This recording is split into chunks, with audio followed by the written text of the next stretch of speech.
First of all, I want to say the president's message was a message of hope, and also showing that the country is on course, the course of development.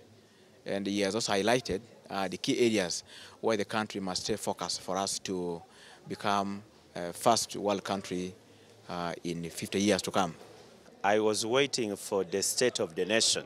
Then he ended the speech. You see, a state of the nation, as envisaged by the Constitution, is to tell the country as the chief executive, as a president, where the country is moving. It should be all about facts and figures about each and every sector of the country. He told the members of parliament, surprisingly, who are always complaining that he lectures them a lot, he told Ugandans about the performance of the economy, reducing inflation from 30% to 3.6%, unbelievable. He told us about the size of our GDP. Then he laid down what he called bottlenecks or challenges that we need to put priorities on. Told about building the human resource, supporting the private sector. Those are core. Well, of course, you see, it was him to address the nation. He chooses what to address the nation about.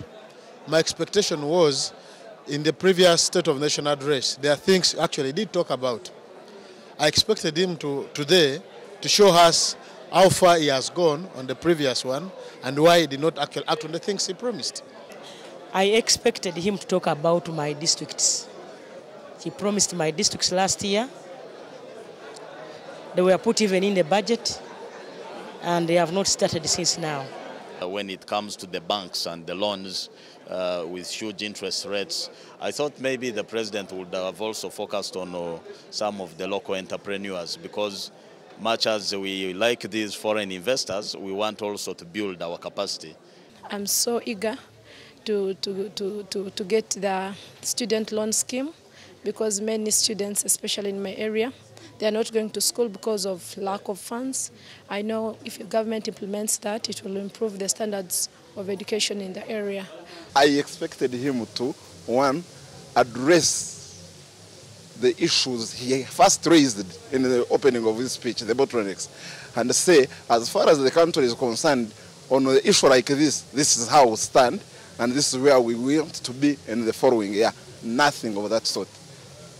On the social infrastructure, absolutely nothing. On the physical infrastructure, absolutely nothing.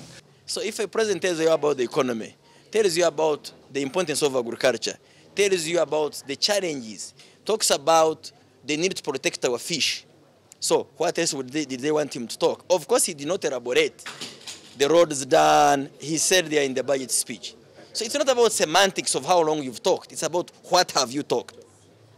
You see, this speech is turning into a ritual, which some sort of formal ceremony, culminating into people going to the gardens to take wine and whiskey, without really listening to issues affecting the country.